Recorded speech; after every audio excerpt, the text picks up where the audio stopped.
विदेशों में जाके आप गले लगते हैं शेखों के, और यहाँ आपके मुंह से बोली नहीं निकल रही। और सबका साथ सबका विकास का नारा देने वाले मोदी जी अब तक खामोश क्यों हैं, उनको जवाब देना चाहिए। और जब से ये चुनाव बीजेपी हारी है, इन्होंने दलितों, पिछड़ों, आदिवासियों और अल्पसंख्यकों का सारा धंधा, रोजगार सब कुछ बंद करने का संकल्प। ये चुनावी हार के बाद भाजपा की हताशा है।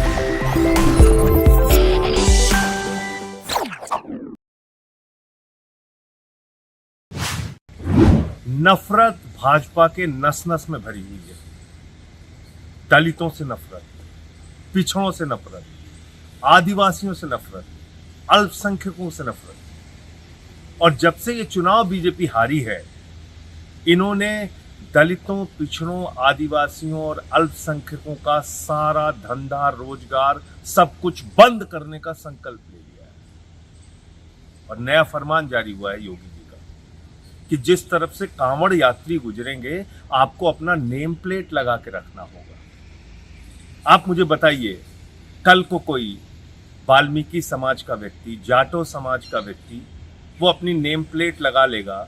ये बीजेपी वाले जो अपने बगल नहीं बैठने देते, खाना साथ में नहीं खाते, जो मंदिर में प्रवेश नहीं करने देते किसी दलित और पिछड़े का, जो अखिलेश यादव जी के मंदिर प्रवेश करने पर गंगा जल से मंदिर को धुलते हैं, अवधेश पासी जी के अयोध्या से जीतने पर उनको गालियां देते हैं, ऐसे लोग जिनके राज के अंदर दलित बच्चे का अंगूठा काट लिया जाता है, जिस पार्टी के नेता, बीजेपी के नेता आदिवासी के सिर पे पेशाब करते हैं, दलितों को घोड़ी पे नहीं चढ़ने दिया जाता इनके राज में, हाथरस कांड हुआ इनके राज में। क्या आपको लगता है कि ये लोग दलितों, पिछड़ों के दुकान पर सामान खरीदेंगे? जो मंदिर में प्रवेश नहीं कर सकते, उनके दुकानों पे कुछ खाएंगे बैठ के? ये चुनावी हार के बाद भाजपा की हताशा है। ये दलितों का, पिछड़ों का, अल्पसंख्यकों का रोजगार समाप्त करना चाहते हैं, उनका धंधा खत्म करना चाहते हैं, इसलिए ये फरमान जारी किया गया है। और जहां तक मुसलमानों का सवाल है, तो मुसलमानों के जो तेल आते हैं कतर से, खाड़ी देशों से, सऊदी अरबिया से, ईरान से, इराक से, वो तो इस्तेमाल करके डीजे में वहां पे डांस किया जाता है। कांवड़ यात्री इसमें उसका इस्तेमाल करते हैं, कांवड़ के डीजे में। पुलिस वैन जो रास्ते में चलती है, वो उसमें इस्तेमाल होता है तेल। तो क्या वो तेल बंद कर देंगे क्योंकि वो खाड़ी देशों से आ रहा है? मैं फिर दोहरा रहा हूँ, ये फरमान दलितों का, पिछड़ों का, आदिवासियों का, अल्पसंख्यकों का रोजगार खत्म करने का फरमान है। और सबका साथ सबका विकास का नारा देने वाले मोदी जी अब तक खामोश क्यों हैं, उनको जवाब देना चाहिए। विदेशों में जाके आप गले लगते हैं शेखों के, और यहाँ आपके मुंह से बोली नहीं निकल रही है। योगी जी ने ये जो फरमान जारी किया है, ये नफरत का फरमान है, ये इंसानियत के खिलाफ फरमान है। और ये फिर दिखाता है कि किस तरह से आप समाज के वंचित तबके से, दलितों से, पिछड़ों से, आदिवासियों से, अल्पसंख्यकों से नफरत करते हैं। एक गरीब रेहड़ी वाले को आदेश है कि वो अपना सामान अपने नाम की तख्ती लगाकर ही बेच सकता है। ऐसा इसलिए किया जा रहा है जिससे कावड़िया किसी मुसलमान फल वाले से फल खरीद के ना खा ले, या किसी मुसलमान के ढाबे या होटल पर खाना ना खा ले। जब बैठे बिठाए कुछ ना हो करने को, तो नफरत का छौंका लगाना बीजेपी की आदत बन चुकी है। लेकिन कुछ सवाल जरूर कौंधते हैं। भगवान ना करे, जरूरत पड़ जाए और सामने एक ही डॉक्टर हो और वो मुसलमान हो, तो क्या आप इलाज नहीं कराइएगा? जरूरत पड़ जाए और खून से ही जिंदगी बच सकती हो और सामने वाला एकमात्र व्यक्ति मुसलमान हो, तो क्या उसका खून नहीं लीजिएगा? अगर इन रेडियो पर बबलू, मुन्ना, गुड्डू लिखा रहेगा, तो क्या कीजिएगा? उनसे सामान खरीदिएगा या नहीं खरीदिएगा? असलियत यह है, और ये कितनी बड़ी विडंबना है, कि ये उन कांवड़ियों के साथ किया जा रहा है जो भगवान शिव पर अर्पित होने वाले जल को चढ़ाने और लेने जा रहे हैं। ये जो धर्म के नए नए स्वयंभू ठेकेदार बने हैं, ये ढोंगी, ये तो ना हमारे धर्म को समझते हैं, ना भगवान शिव की विराटता को। क्योंकि मेरे महादेव, मेरे भगवान शिव किसी भी गरीब की पेट पर लात पड़ने से बिल्कुल प्रसन्न नहीं होंगे। असलियत यह है कि ये वो डरपोक सरकारें और प्रशासन ऐसी कार्रवाई करते हैं जो अपनी विफलताओं को इनके पीछे छुपाना चाहते हैं। मुसलमान के इकोनॉमिक बॉयकॉट की असलियत को समझिए, उनके बहिष्कार की असलियत को समझिए, उस साजिश को समझिए, क्योंकि ये वही जाहिल है जो अयोध्या हारने के बाद सबसे पहले हिंदुओं के बहिष्कार की बात करने लगते हैं। अरे कितनी नफरत फैलाइएगा, कभी तो जोड़ने की बात करिए। इस देश ने इतना बड़ा संदेश दिया, अभी तक कुछ समझ में नहीं आया। चलिए आएगा समझ में, क्योंकि मेरा देश मोहब्बत का देश है, मेरा देश जोड़ने वाला देश है।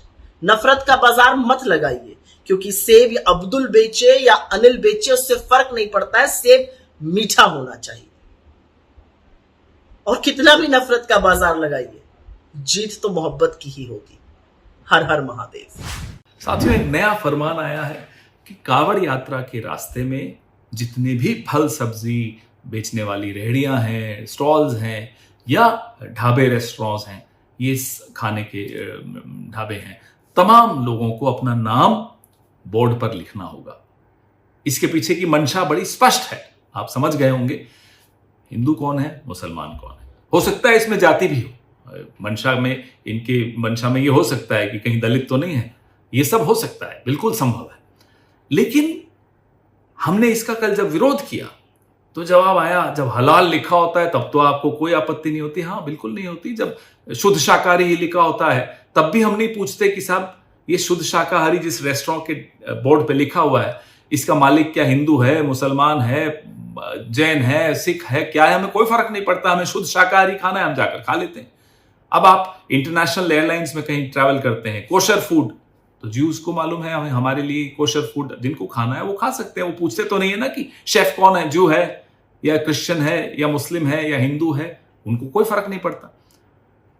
ठीक वैसे ही मैं शाकाहारी खाता हूं तो मेरे को ये नहीं पूछना उचित समझता कि बनाने वाला कौन है। ये करना जो ये कांवड़ यात्रा पे प्रपोज कर रहे हैं, इसके पीछे मंशा है इकोनॉमिक बॉयकॉट ऑफ मुस्लिम्स को नॉर्मलाइज करना, कैसे आर्थिक बहिष्कार का सामान्यकरण करना है मुसलमानों का। तो इस मंशा को तो हम कामयाब किसी के लिए नहीं होने देंगे, वो हिंदू के लिए करे हो, मुसलमानों के लिए करे हो, किसी के लिए भी करें, हम नहीं होने देंगे। अब मीट एक्सपोर्टर्स हैं बड़े बड़े 4-5 जो हैं, अल कबीर कौन है मालिक, सबरवाल।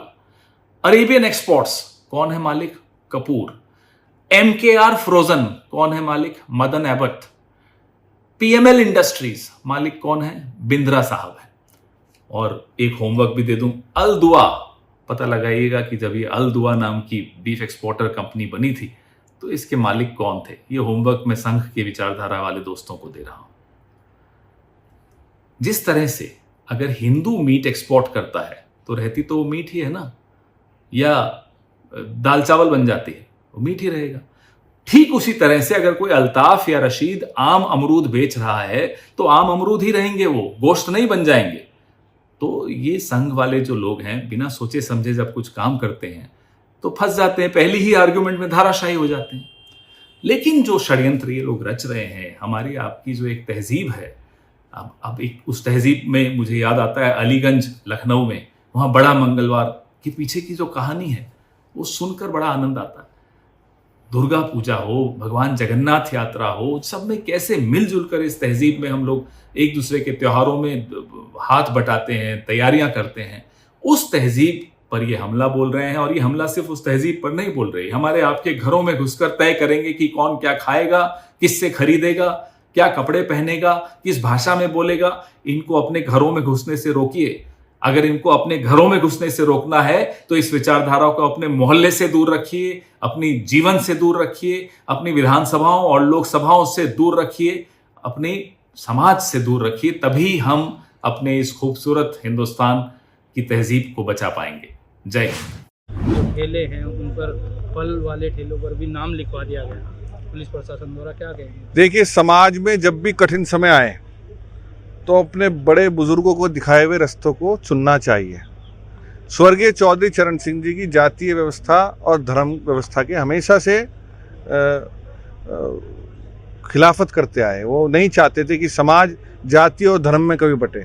हम सबको मिलके यही प्रयास करना चाहिए कि समाज जाति धर्म में ना बटे। क्या लगता है कि जो कार्य किया है कितना सही मानते हैं, गलत है, सही है? नहीं, कार्य कुछ नहीं करा, जनता समझदार है।